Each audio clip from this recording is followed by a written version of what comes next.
What's up, Ravens fans? We're just a day away from the start of the NFL draft, and we want to get your last-minute questions like, is there any way the Ravens pass on Laremy Tunsil if he's there? Also, are the Ravens going to go corner in the second round? And maybe who are some mid-round wide receivers that we're looking at this year? All of that and a little bit more in today's Mailbag.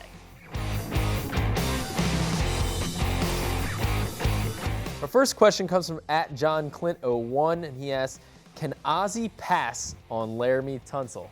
Now, this is a tough one. I mean, Laremy Tunsil is number one on a lot of pundits' big boards, but what we don't know is where he sits on the Ravens' big board. So, yes, I do think that Ozzie Newsome could leave Laremy Tunsil there, even if he's available at number 6. And the reason I say that is because we don't know who else is going to be there. I mean, maybe he's number 3 on the Ravens draft board, and the number 2 guy, Joey Bosa, Miles Jack, whoever, Jalen Ramsey, is available.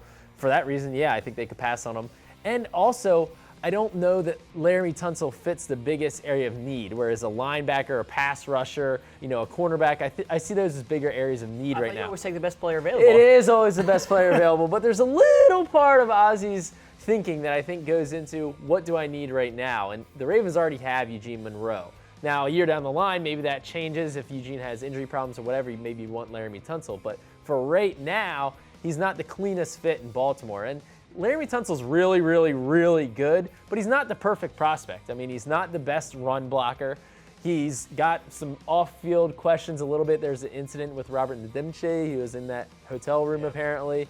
And he's had some injury concerns, which is the same problem that Eugene Monroe has had. So for those reasons, I think that it's not a lock that if he's at number 6, the Ravens absolutely take him. I agree. The next question here comes from Eric, and the question is, what mid-round wide receiver are we looking at? I hope it's Kairos Garrett. Well, first of all, I like that name, Kairos Garrett. Great name. Great. He's a wide receiver out of Tulsa. Here's the honest truth, though. When you're talking about mid-round prospects, there's really no way to say this is the guy they definitely want at that spot. I mean, there's a lot of factors. Like 130, something like that. Exactly. When you're talking about fourth-round guys, some players who I think could be in that mix. Sterling Shepard out of Oklahoma. That's why I took him. If he's there. That's why I took him my 7th-round mock draft.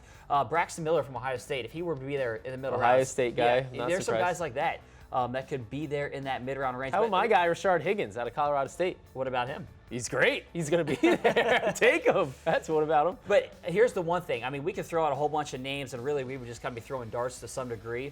But I think it's probably a lock. The Ravens are going to take a wide receiver in the 3rd or the 4th round. I mean, Eric DeCosta basically announced that at the pre-draft press conference when he said, our task this year is to find one of those mid-round guys like an Antonio Brown who you find in the 3rd, 4th round range, and then all of a sudden, a couple years later, he's one of the best receivers in the league. That's the goal. That's the perfect scenario. And so I think the Ravens are going to be on the lookout for a wide receiver in those picks. Yeah, I would agree. Our next question comes from @CJM1127. They ask, do you see us selecting a cornerback in the 2nd round if we don't get Jalen Ramsey or Vernon Hargreaves with the number 6 pick?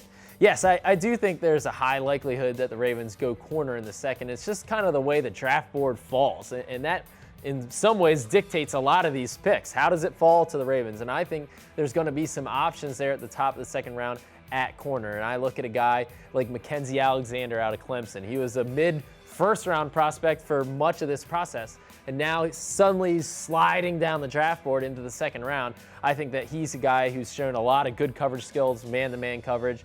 He could be a good pick for the Ravens there. Another guy, go ahead, announce your pick.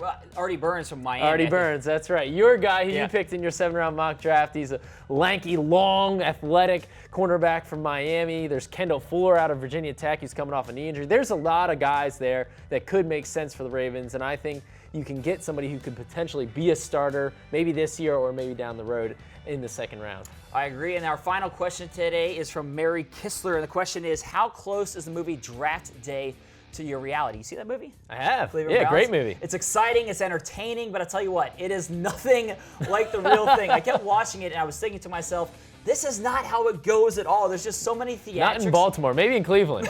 Maybe. You got things happening like the owner calling the GM on the day of the draft and saying, if you screw this up, you're out of here. You have the GM with an inter-office romance with a woman who runs the salary cap. You have the security guy calling up college coaches and saying, what's the baggage on this quarterback? Like on the day of the draft. Yeah, like the middle of the draft. All that stuff, it just doesn't happen. It's not realistic at all. It makes for good Hollywood, but that's not really how things go. It's much less exciting. Yeah, no Hollywood script here. Sorry. So, all right, we'll see what the script is here in Baltimore over the course of the next few days here for the draft, and there's going to be a lot of excitement, even though if it's not Hollywood-esque, there's still going to be a lot of excitement. So for everything related to the draft this weekend, you know that this is the place to be.